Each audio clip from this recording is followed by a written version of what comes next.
Hello. Hello. কি রে, কি হয়েছে তোর? আর কোস না, আব্বা মারে কইলাম যে আমার ওই রাফির কাছে বিয়ে দাও। না মানে ওরা মদ খুর গাঁজা খুর নেশা খুর তাদের কাছে বিয়ে দিলেও ভালো লাগবে, কিন্তু মেয়ে যদি কোনো পাত্র পছন্দ করে, সে যদি রাজপুত্রও তো ওই তো ও হইতে খারাপ। তাহলে এখন কি করবি তুই?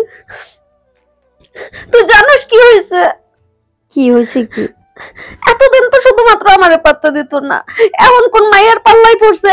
আর আগে থেকে তো মদ গাঁজা খাই, এটা তোরে কইছি, আব্বা মা তো বিশ্বাস করে না। ওই মদ গাঁজা খাইয়া ওই সিটির কথা শুনে আমার এমন পিটানি পিটাইটা বই না, আমার হাতে ব্যথা, পায়ে ব্যথা, কোমরে ব্যথা। তোর বাবা মা কিছু জানে না? আব্বা মা তো বিশ্বাসই করে না। আসলে তোর বাবা মাকে এতবার বলছিলাম যে এইখানে বিয়ে দিবার দরকার নেই, ছেলেটা ভালো না, কারো কথাই শুনলো না। এখন তোরে বিয়ে দিল, এখন এই যে জ্বালা। এখন তুই কি করতে চাচ্ছিস? আমি কি করবো? আব্বা মা যদি কথা শুনতো তাহলে কইতাম ডিভোর্স দিয়ে ওই বাড়িতে চলে যাব। ওনারা কই মইরা যাবি, ও নেই মরবি, আয়া পারবি না। আরে তোর স্বামীকে তুই বুঝা। ওই শয়তান কি আমার কথা শুনে? যে মেয়েটার সাথে সম্পর্ক করে, তুই কি জানিস মেয়েটা কোথায় থাকে? না, শুধু ফোনে কথা শুনি। আর নাম্বারটা আমাকে দিতে পারবি? ওর ফোন তো আমার ধরতেই দেয় না। তাহলে তোর জন্য আমি কি করতে পারি? আমি জানি না, আমার সকল কষ্টকাল তোর সাথে শেয়ার করি, এই কারণে তোরে কইলাম, কারণ তুই তো আমার সব কথা বিশ্বাস করস। আমার মা বাবাও আমার কথা বিশ্বাস করে না। এখন আমি কি করব বল, আমিও তো অন্য জায়গায় রয়েছি। কারণ তোর বাবা মাকে তো আমি বুঝিয়েছিলাম অনেক, কিন্তু সে বুঝতে চায় নাই। ছেলে ভালো, টাকা পয়সা বাড়ি গাড়ি আছে, দেখে শুনে বিয়ে দিল। এখন কি করবি বল, কিছু করার নেই। কি করব? তুই তো আগে থেকে জানোস তোর ভাইয়ের বন্ধু ছিল, যার কারণে তুই এই যে ওর ব্যাকগ্রাউন্ড জানোস। তুই কত বুঝাইলি, কিন্তু আমার মা বাবা তো শুনলই না, শুধু বললো ছেলের টাকা আছে, বাড়ি আছে, গাড়ি আছে। এখন আমি কি করতে পারি তোর জন্য? আচ্ছা, ও তো তোর ভাইয়ের বন্ধু, তোর ভাইরে বইলে কি ওর একটু বুঝাইতে পারবি? ও তো এক শয়তান, ওরে কিভাবে বুঝাবি বল? ওকে একটা বুঝাইলে আরেকটা শুনে। আমি কি কম বুঝাইছি ওরে? তাহলে এক কাজ কর না, ভাইয়াকে দিয়া না হয় আমার আব্বু আম্মুকে একটু বুঝা। আচ্ছা দেখি কি করা যায়। আমার আর সহ্য হচ্ছে না রে। আগে তো তাও নতুন নতুন যখন আসছি ভয় পাইছি, তবু একা বিছানায় শুয়ে থাকছি, ও তো সারা রাতও বাসায় আসে নাই। এখন যাও ভোরবেলা আসে, আইসে নিয়ে এমন পিটানো পিটায় আমায়, কোনো কিছু বললেই শুধু মারে আমায়। আচ্ছা, খাওয়া দাওয়া করছিস? না রে, আজকেও আমায় মারছে, প্রচুর মারছে। তুই কি এখন কি ওকে ডিভোর্স দিতে চাচ্ছিস? না, হয়তো আমি নিজে মরেই যাবো। এখন কোনটা করুম ক? আরে না না, পাগলামো করিস না, একটু ধৈর্য ধর, দেখবি সব ঠিক হয়ে যাবে। আমি আর পারতেছি না রে। মিয়া মানুষের এই একটা সমস্যা, সব জায়গায় অশান্তি।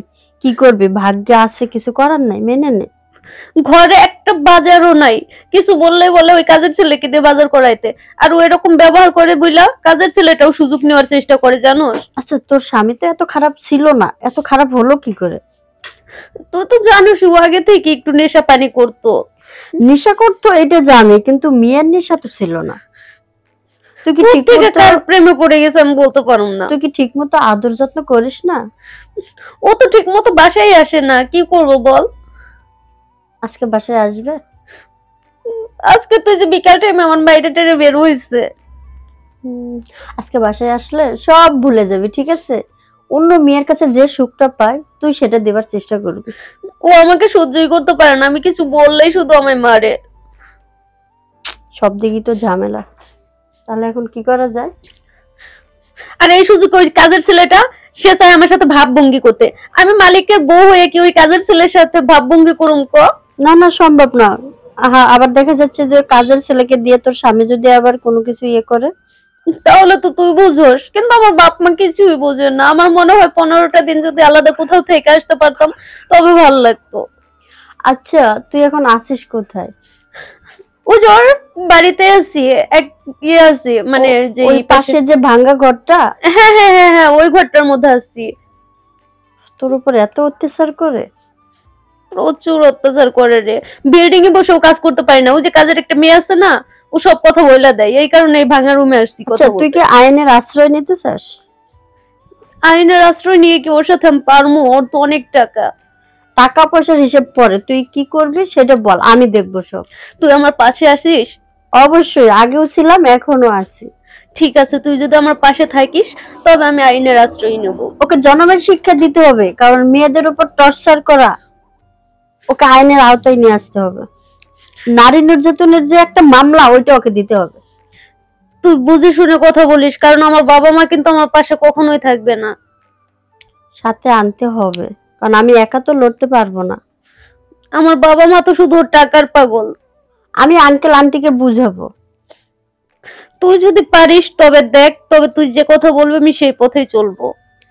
তবে তুই কিন্তু আবার পরে পিছিয়ে যাস না স্বামীর জন্য করে, পরে আবার যখন মামলায় যাবি তখন আবার স্বামীকে আদর যত্ন দেখাবি, তখন কিন্তু আমার সমস্যা হবে। না রে, কারণ ও ইদানিং আমার প্রতি প্রচুর টর্চার করে, প্রচুর। আচ্ছা ঠিক আছে, আমি দেখতেছি এদিকটা। আচ্ছা ঠিক আছে, তুই একটা কিছু কর, নাইলে কিন্তু আমি ঘরের ভেতর গলায় দড়ি এই দিয়ে না মরে না, যাবো। পাগলামো করিস না, এসব করা যাবে না। আত্মহত্যা মহাপাপ, তুই জানিস না? তুই তো আমাকে শিখিয়েছিলি যে আত্মহত্যা করবি না। এটা তো একসময় বলতাম শুধু আবেগে, কিন্তু এখন তো বাস্তবটা বুঝি। আচ্ছা যাই হোক, আমি একটু ব্যস্ত আছি রে, তোর সাথে এই বিষয় নিয়ে পরে আলাপ করব। তুই কিছু একটা কর বোন। আচ্ছা তুই কোনো টেনশন করিস না, তুই উঠে ফ্রেশ হয়ে খাওয়া দাওয়া কর, আর আমি বাকিটা দেখতেছি। ওই যে ও বোধহয় এসে গেছে, আমি রাখি, পরে কথা বলবো। হ্যাঁ আচ্ছা ঠিক আছে। আচ্ছা।